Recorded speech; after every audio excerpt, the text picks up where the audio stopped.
Minutes after 9 o'clock, and just before we are joined by the Maulana, let me just inform one and all that SANHA has been in operation for the past, or rather, they've got 25 years of experience regarding halal issues and halal certification. They are at the forefront, and they have honed Sanha's skills to the extent that Sanha has developed standards and systems of halal assurance that is recognized and admired and emulated the world over. Alhamdulillah. Assalamu alaikum to you, Director at Sanha, that is Moulana Muhammad Saeed Navlakhi. You are here to talk to us about halal and halal friendly. Welcome to the program.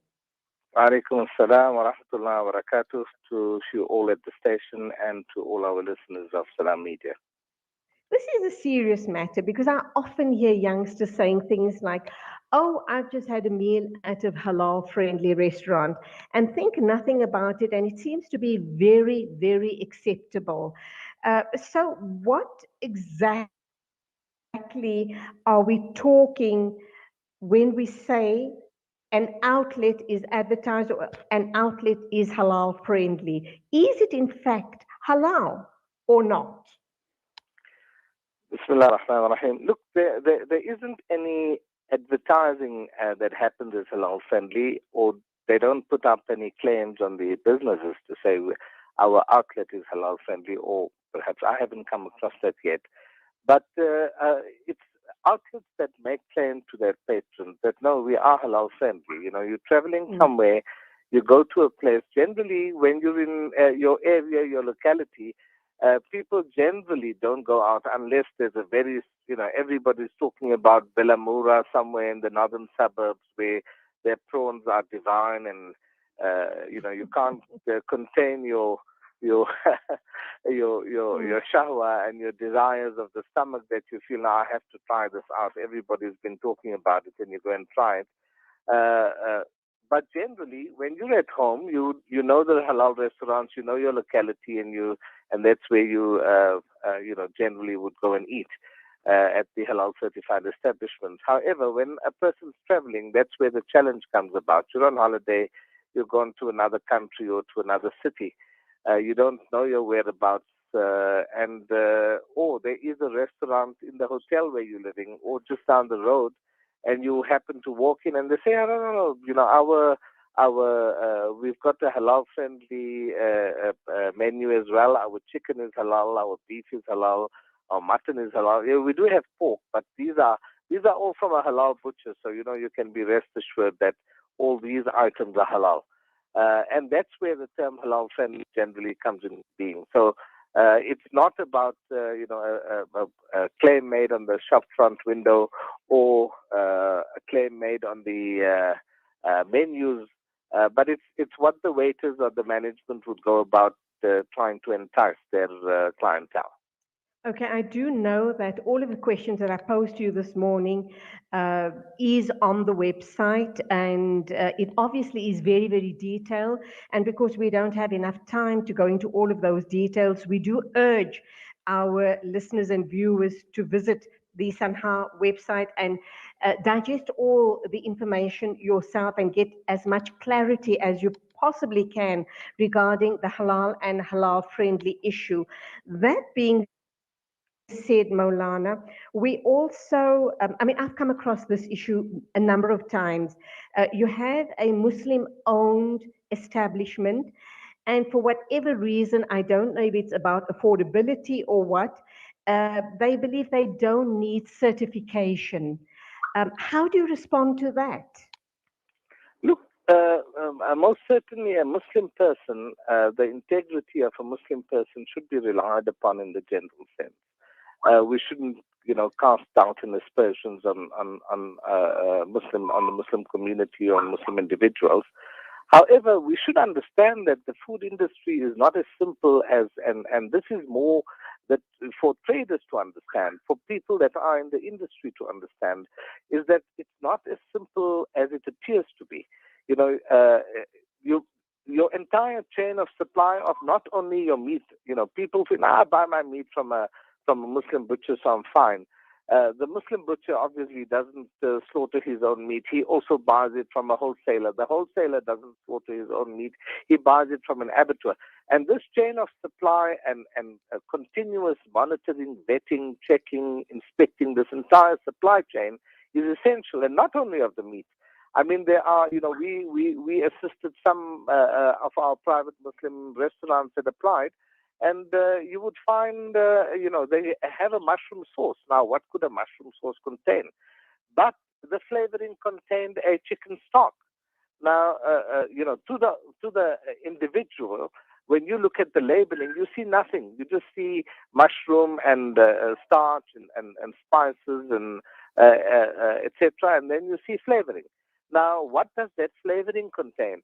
And this is where halal certification assists the Muslim business more than the normal non-Muslim business that just requires endorsement and certification to sell his products. It's actually a responsibility that is upon every Muslim trader who is selling a product as halal to the community, because he's just not selling a commodity. He is, in fact, giving assurance that I, as a Muslim, can assure you that the product I'm selling to you is halal. And this assists that trader in that process of assurance and guarantee. And unfortunately, many of the traders do not seem to understand that, and they feel, I'm a Muslim, what do I need certification for? My kalima that I recite is sufficient, or my salah that I recite is adequate assurance. But the industry is very complex, whether it's a mushroom sauce, whether it's the ice cream that you're selling, whether it's the dessert that you're buying in, whether it's the marinades that you are using in the preparation of your food. There's a whole host of items that need to be screened and vetted from a very technical, expert point of view. Okay, here's one which I don't think it's a very big practice in South Africa, but undoubtedly I do know. I've heard this from overseas visitors, where they say, when we can't find halal, we go for kosher, because according to them, that is safest as it is closest to halal. Um, your take on this issue?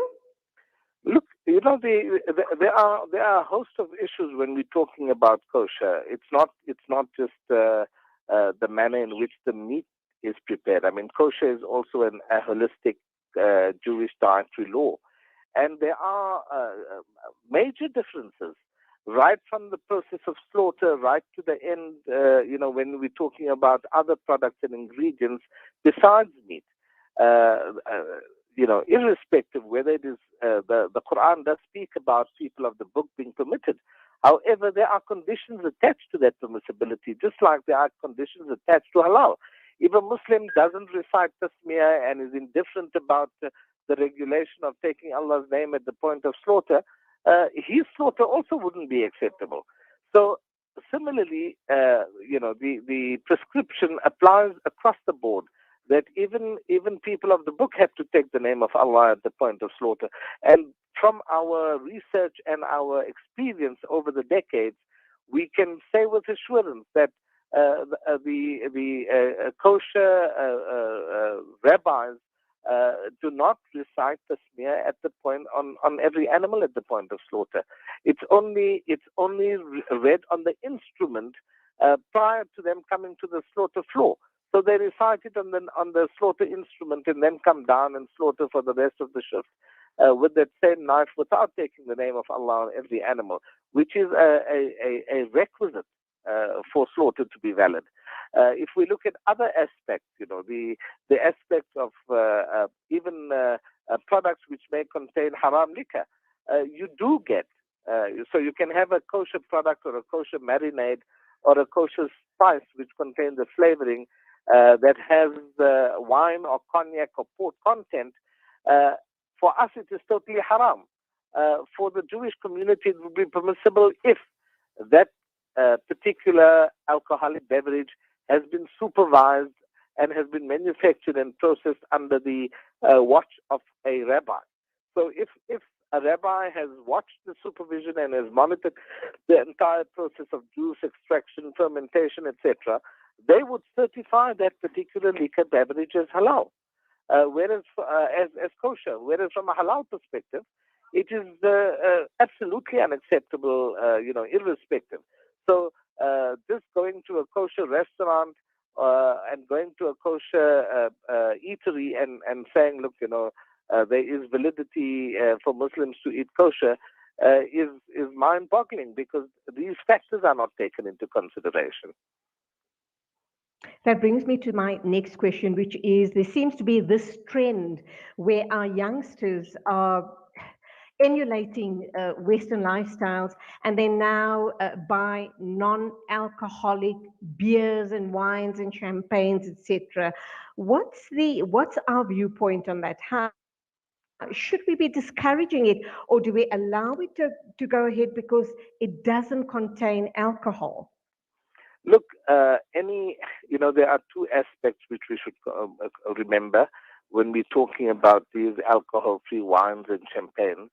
There are two factors that make them haram. One is the factor of it being an intoxication. The other is the factor of it being a najis, an impurity. Now, when you remove the alcohol, you're only removing the intoxicating factor. The najasa and the state of impurity remains in that particular beverage. So if you get an alcohol-free wine or alcohol-free champagne, the intoxicating factor may have been removed through whatever process that is used to dissipate the alcohol content and make it either minuscule or either remove it. However, the state of impurity remains, and even if it's unlike vinegar. People sometimes say, look, if you have a vinegar that's made from wine, it's acceptable. That has specific categoric explicit text and reference in the hadith which permits it. But you cannot generalize that particular ruling to any and every alcoholic beverage. So if you're looking at an alcohol-free champagne, it would still be haram, even if it does not intoxicate you.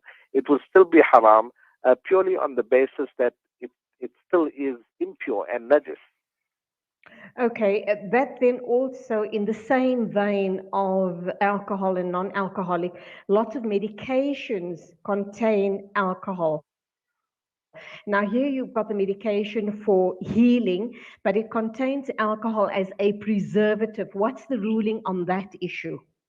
Okay. Now, if there is any medication that contains alcohol that is derived from dates or grapes or raisins, it would be unacceptable, because the khamr, in terms of juristic reference, refers to that which is derived from either grapes, dates, or raisins.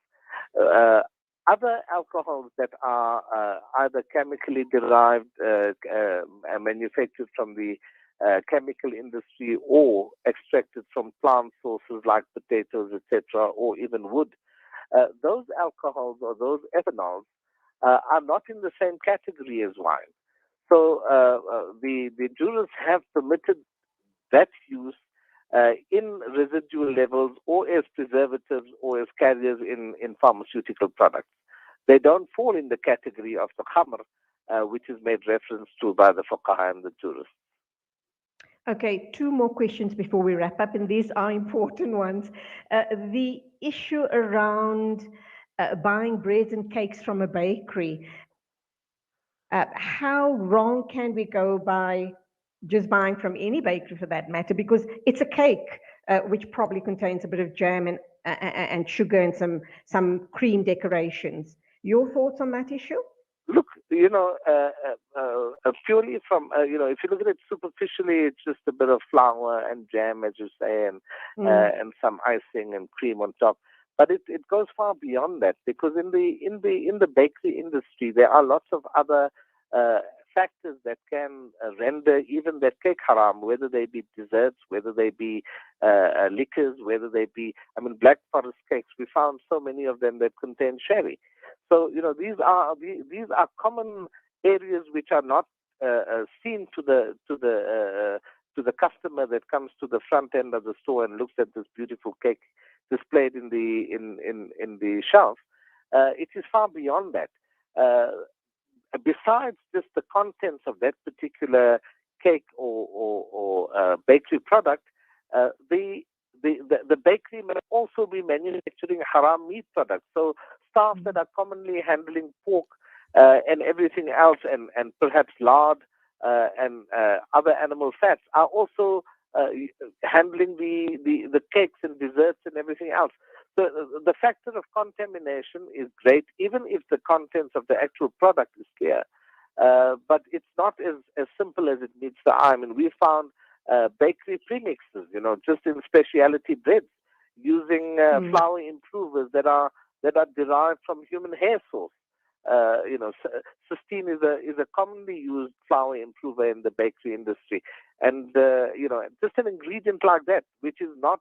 You would see flour improver on the raw material label, on the premix label. What is that flour improver? It could be cysteine from human hair, which is problematic. Gross. So these are the various factors that it's only those that are involved in the regulatory field of halal would understand and look out for and screen and be able to assist and give assurance to the community with regard to those products. Therefore, bakeries that are not certified generally should be avoided. And there are abundant, yes. So you can go to a Pick and Pay and you will find rolls and breads that come from a bakery like Albany. Most certainly buy them. No, there's no problem. Those products are certified.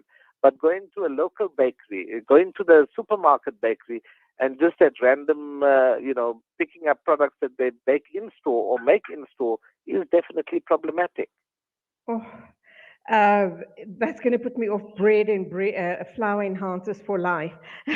That being said, my final question. I'd love to sit and talk to you about so many other issues here because it's very, very important and we need to be educated as the Muslim consumer public. But let's look at the issue around makeups and perfumes from Saudi Arabia. I often hear and see women using these products and saying it is halal, where it was purchased in Saudi Arabia, and possibly the item even has a halal stamp of approval on it. What is SANHA's ruling on these items? Look, cosmetics and toiletries and fragrances of the nature that there are concerns in them, and definitely they have to be screened. If the certification, one thing we must be clear is buying a product from whether it's a Muslim establishment or from Muslim country doesn't automatically make that product halal. There have been instances where people have witnessed. I mean, I personally never, let alone Saudi Arabia, even in a country like Pakistan, we went to the supermarket and found products that are explicitly haram found on the shelves. So purchasing it from a Muslim country is not the criteria to determine halal and haram. Yes, Muslim governments generally do and ought to ensure that whatever is imported, although that is not happening because products do filter through which are not compliant or which are not halal. However, the most important thing is to look at if it is certified, it gives you some level of assurance depending on the integrity of the halal certification body. Every halal mark is not necessarily certification. People put these generic halal logos also on their products. We found several products of that nature where there is no certification, but a generic halal logo is downloaded from the internet, appended to the labels, which is problematic. If the product is certified by a bona fide, credible halal certification body, most certainly those type of products may be utilized by the Muslim community.